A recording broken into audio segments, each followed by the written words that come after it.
Welcome back, everybody. Today, I'm going to teach you how to increase the size or width of a button in Elementor WordPress.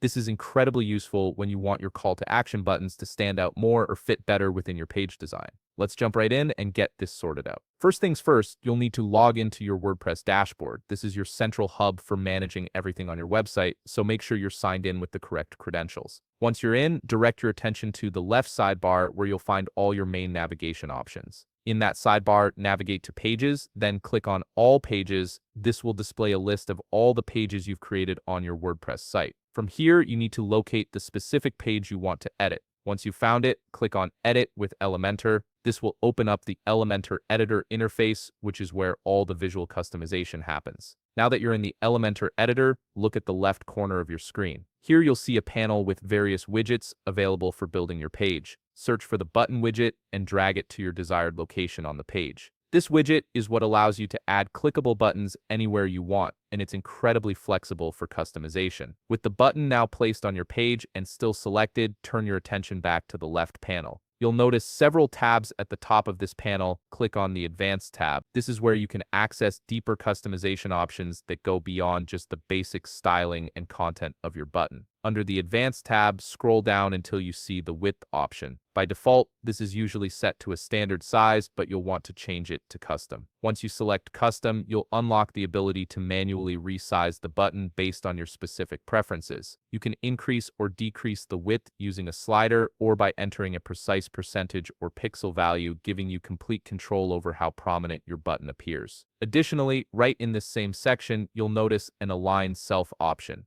This allows you to change the alignment of your button within its container, whether you want it centered, left aligned, or right aligned. This gives you even more flexibility to make sure your button looks exactly the way you want it to within your page layout. And there you have it. You've successfully customized the width and alignment of your button in Elementor, making it perfectly suited to your design needs. If you found this video helpful, please leave a like, subscribe, and see you in the next video.